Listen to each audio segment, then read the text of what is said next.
we replaced the lamb for cricket mince from Yumbug. And I think it's 17 times less carbon. Once we've installed solar panels, we know what we can generate. Once we've returned on the initial capital investment, then effectively we're generating electricity for free. But from the forum, I personally, I love coming to the meetings. It is really inspiring, really energizing. I think the forum is different to others because it's focused on action. A fertiliser, which then is used on our fields for wheat generation, that's then harvested by one of our companies that's turned into flour that goes back to make our dough. Because we're talking about sustainability and we're talking about big problems, we need to come together to come at solutions and come up with solutions for these massive problems. Hello everyone, and welcome to this webinar series we're running on the transition, a series of webinars for hospitality businesses on how to thrive in a post 1.5 degree world. I'm Bob Gordon, Director at the Zero Carbon Forum. I'm here today in Mitchells and Butlers pub, Doggett's on the Thames, with Nick Young, Director of Acquisitions and Estate Strategy at Mitchells and Butlers. Nick, thanks for joining us. That's okay, that's no problem. Do you want to start by just introducing yourself and Mitchells and Butlers? Yeah, so as you say, I'm Director of Acquisitions and Estate Strategy. We have an estate of 1,600 pubs and restaurants throughout the UK, mostly freehold, and they are a real asset to our business. They're one of the foundations of our business. We employ 45,000 people. We have turnover of over £2 billion a year. My role is I manage our capital investment program. So where to invest, when to invest, make sure we're investing in the right brand at the right time. We run an estate of 1,600 businesses, and so keeping the amenity levels of that estate at the level that our guests deserve is very, very important to us and is part of our success. It's quite a job. It is quite a job. Yeah. It is quite a job, and that's really how I've ended up looking at our sustainability strategy, certainly from a property perspective, and how we build a more sustainable real estate business into the future. So before we get into that, let's just step back and look at the wider sustainability strategy for M&B at more of a top level. What does that look like? How have you structured it? So we look at three areas. The first one is care for our community, and our communities are our guests, they're our team, but it's the wider community around our pubs, and we really are part of that community. We run public houses in essence that are now bars and restaurants as well, but we are a key part of our community. So it's making sure that we operate in a way that is compatible with that community. And from a sustainability perspective, our community, our guests, our team, and our shareholders, for that matter, want us to run a sustainable business. We also then look at our offers, and we want to make them more sustainable, both from a supply chain perspective, the sort of products that we're buying, and ultimately the products and the menus and the offers that we're developing and delivering to our guests. And then the third pillar, and the one that I'm involved in, is our resources pillar. So that's looking essentially at our property and our estate, and it's looking at anything from energy to waste to water, and to how we build and operate a more sustainable real estate business. So in three words, it's people, product, place. Yes, I suppose it is essentially, but Yeah. they are the fundamentals. Yeah, and I think that's probably business. quite consistent across the industry. Yeah. So within property then, how do you structure your sustainability activity? So as I say, it is split in essentially between wastewater, energy, and how we invest in our businesses. As I said, we run 1,600 businesses. We remodel about 230 of those businesses a year on a 7-year cycle. And our plan is to introduce sustainability elements into the business over the course of the next 7-year cycle. One of our key targets is to be net zero by 2040. And one of the initial things that we're looking at is how we move away from fossil fuels, number one. From a property perspective, We're looking at how we move away from liquid petroleum gas, which we use in some of our businesses. We're looking at how we have more sustainable refrigeration, which is, a key part of, we have fridges, coolers, chillers in every one of our businesses, and how we make them more sustainable. And energy is a really key part of, it's one of the key elements where we can reduce our emissions by changing the energy source that we use and trying to reduce the amount of energy that we use. So what are you doing to decarbonise your estate? What levers are you pulling? So there are a few key levers that we're looking at. Immediately, we are introducing solar across the estate. We started the rollout on solar about 12 months ago, the beginning of 2023. We've got 55 or 60 sites open now. We believe that there are 500 or 600 sites within the estate where we can introduce solar panels, PV panels. We're very lucky. We own the freehold of 85% of the sites that we run. So we're in control of how we can develop and what we can do to those businesses. Yeah, great. At the moment, the installations that we're doing are generating probably 15 to 20% of our electricity needs when the sun shines. But it doesn't mean that we can do without the grid at all. We think we get a return within 8 to 10 years. All depends on the price of energy. Right. But this equipment lasts for 25 years, and it's a commitment to the future that this is truly renewable energy that we are generating and using in the estate. Yeah, so it's not only is it completely renewable, surely it gives you greater certainty. Once you've put it in, you know you're going to get that much electricity at that price. Yeah. And whatever happens in the markets, you know you've got some resilience. That's right. And energy security, but also the cost of energy. And we all know from our own experiences over the last 2 to 3 years that the price of energy has fluctuated massively. At least we know that once we've installed solar panels, we know what we can generate and we know what it's going to cost us. Once we've returned on the initial capital investment, then effectively we're generating electricity for free. Yeah, and if you were going to place a bet, you'd likely expect that we would get lots of fluctuation in prices going forwards over the next 10 years. That's not a one-off, what we've just been No, predicting future utility prices is a difficult business and one that thankfully I don't have to do. Right. But we have thankfully seen electricity prices coming down recently. But it's likely that we're going to see gas prices going up in the future. And that really takes us on to probably one of the next things that we're doing, which is looking at removing fossil fuels altogether from our estate. So removing gas from the estate and replacing it with electricity. 98% of our estate cooks on a gas cooking platform. So a gas range, gas fryers, gas grills and gas char grills. And we're in the process at the moment of pilot and trialling across all of our brands, one site per brand, at removing gas, introducing electricity. And that's not as simple as it sounds. I think that one of the key things around this is not necessarily about sustainability in the environment, it's about the hearts and minds of the people who work for us. All of our chefs, all of our kitchen teams were trained to cook using gas, and making sure that we bring them on this journey with us is really, really important to us. Yeah. All of our menus have been developed using gas cooking equipment. So making sure that when we move from a gas to an electric cooking platform, that there is no difference as far as the guest is concerned. We will have completed the installation of an electric kitchen in every brand by the early summer of this year.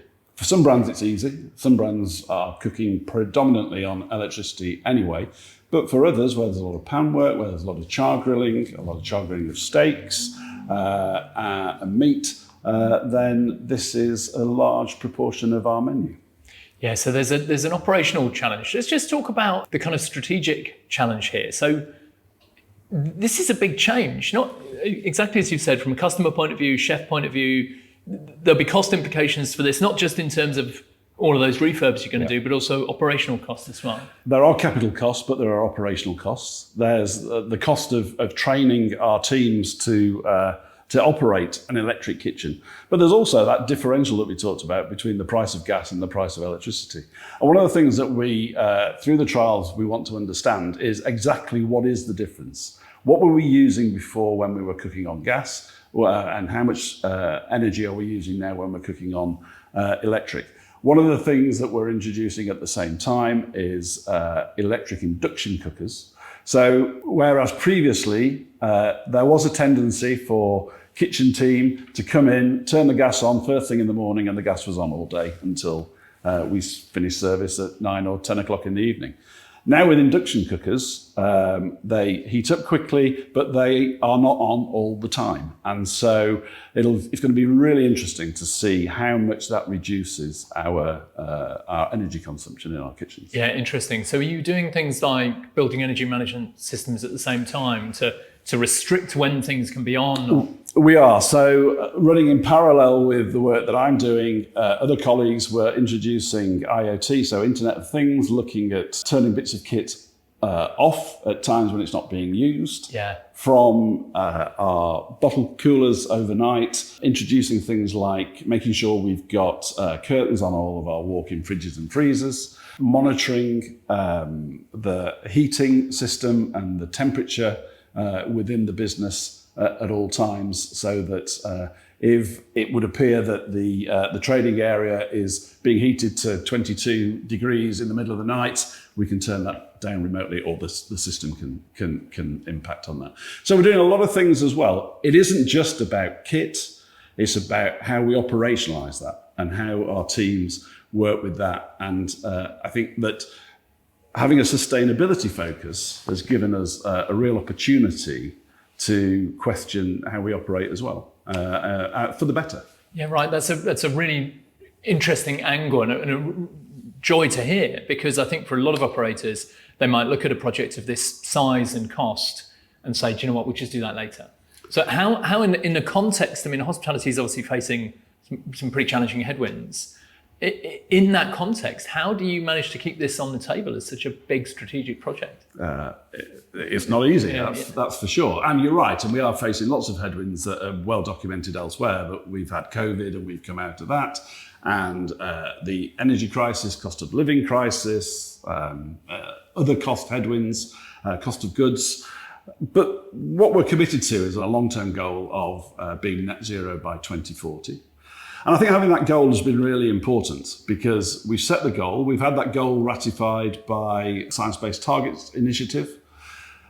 And now we've got to get a plan to actually get us there. Right. But this isn't a 12-month or a 24-month project. This is a project for the next 16 years and beyond. So we're committed to doing that. We don't have to do it all tomorrow. And we've got to learn. We've got to learn what is the impact in terms of return by investing capital in more sustainable equipment. What is the impact in terms of revenue, in terms of the cost of moving from one cooking platform to another? But also, what is the impact in terms of our emissions and our emission profile? And we report every year, as do many other large companies, our emissions and the progress that we're making. And it's not just our guests and our team who are saying, we want you to be a more sustainable business, but our shareholders and our investors want us to be a more sustainable business as well. So there's a lot of interest in us doing this. It's not a quick fix. It is a long-term project, but it's a long-term project that we're committed to, and we're committed to find effective, efficient, profitable ways of becoming more sustainable over the next decade and more. Yeah, that's really interesting that it's the involvement and engagement of so many of your stakeholders that keeps it on the table. Yeah. What's your exec team's relationship with sustainability? How do they think about it? How much do they engage with it? They are very supportive of the goals that we've set. They're very challenging, because that's the role that I think any exec team would play. But they are very supportive of what we're trying to achieve. They want to understand the costs. They want to understand the implications. They want to understand the impact. They are very keen that we do trial and that we have some evidence that the roadmap that we're following is a valid one and is a robust one. So the normal commercial rules apply, but increasingly, sustainability is becoming part of every decision that we make, from a strategic to a tactical level, in terms of how are we going to invest in our estate? What sort of new builds are we going to build? What is our menu going to look like? What is our supply chain? What are our requirements from our supply chain? So sustainability is very, very important. I wouldn't say that I'm the expert, but I'm more expert than many in the organisation, but we're all learning. The exec team as much as the leadership team, as much as the front line. But getting that alignment and winning people's hearts and minds again and getting everybody pulling in the same direction is really important to the success of this. Yeah. And so tell us, how do you work with the forum? What support do we provide? How do we help? I have to say, from a personal point of view, the forum's been really helpful in my understanding of sustainability, both in terms of what it is we ultimately want to try and achieve and how we get there. I first got involved in the forum in 2020 during the first lockdown. What I knew about sustainability at that point, you could write on the back of a postage stamp. But through working with the forum, through attending virtual and now face-to-face meetings, through the climate action plan that the forum developed for us in that first year that I was involved, that really did help me and help M&B, I think, focus our minds on what it was we could do to develop a more sustainable business. I think it wasn't just the forum, it was also being able to interact with other like-minded hospitality companies, from quick service restaurants, small businesses with a handful of units, through to big corporate pub, restaurant businesses, hospitality businesses like ourselves. And I was able to talk and see what other organisations had done and how they'd made progress, introduced us to things like science-based targets, and allowed us to develop our plans accordingly. So real help for us. So actually a real arm round of all of those bits of support and check in on where you're not quite sure what you want to do with what others are doing and how is it going. And I think on an ongoing basis, the forum certainly helps in terms of introducing new ideas, new issues to think about. But I think it's that contact with other members of the hospitality industry and being able to share ideas, share experiences. And I think there is real collaboration here. Again, it comes back to commercially, yes, of course, M&B want to be the most successful hospitality business in the market. But when it comes to sustainability, we're all trying things. Inevitably, we're making mistakes, but we learn off each other. A lot of people talk about sustainability as being a competitive issue where let us get our heads around it collectively and then let's fiercely compete on being the best at it in such a way that our business is I think that's a very fair description of it. And that's how the forum helps to sort of foster that. What's going to help you go faster? I think as we gain experience and we see results from the work that we're doing, then we will have the confidence to go faster. I think there are some external factors. We don't want to operate in a vacuum, and we need to operate with the support and help of central government. One of the things that I think we find quite difficult is infrastructure, incoming energy supply. We're happy to pay our fair share and upgrade to the local grid, but we don't want to be burdened with the whole cost of that. And this is, I think, something that is for the benefit of the whole of society, the whole of local communities. And one of the things that's stopping us going faster in terms of our decarbonisation of our kitchens and introducing electric heating and hot water into our sites is literally the lack of power or the lack of availability of power in the local grid. So some sort of overall central coordination of that effort is really required. Yeah, so this is the challenge, that when you want to move from gas to electric, you need increased supply. You go to the network providers who immediately say, well, if you want increased supply, you're paying for it. Yeah. And as soon as you're paying for it, that then adds massive capex, Yeah. and then puts that whole project into. Yeah, into and again, it makes projects commercially unviable. Right. So so it's solutions to those sorts of things, and it feels as though that, again, as an industry working together, as a hospitality industry, and I know others are lobbying, and certainly not for me to do, but it is important if we want to move forward at the speed that government has said they want to decarbonise. They want to, and the National Grid has said that they want to decarbonise the grid by, I think, 2035. The government are looking at 2050, but a lot of people are working towards a 2040 date. We've all got to work together on this. It's exactly to your point that this is new for everybody, and there are these kind of systemic challenges that we face. This is the one we face currently as we're trying to decarbonise from using gas. But how do we tackle these systemic challenges in a way that the burden is shared equally across everybody? Yeah, absolutely. So just one more question from me then. What would your advice be to anyone who wants to go further in terms of decarbonising their business and their buildings? Well, don't be put off by the size of the task, but really set yourself some goals, understand where you want to get to, and then develop a plan. And if developing a plan on your own feels like a huge task to undertake, develop it in conjunction with other people, develop it in conjunction with the forum, develop it in collaboration with other members of the hospitality sector. I think we're all prepared to share our experiences. We're all prepared to share what's gone well and what hasn't gone well. It's in nobody's interest for people to waste money doing things that we know don't particularly work or don't have a particularly big impact. But it's have a plan, have a goal, and give it a go. Fabulous advice, and actually very consistent with the way we work. As I say, measure, plan, reduce. We've talked about the importance of evidence. If you haven't got a plan, you can't start to make meaningful structured reductions. So I totally agree with that. Absolutely. Nick, thank you so much. Thank Real you. Pleasure. Okay. Yeah, enjoyed it.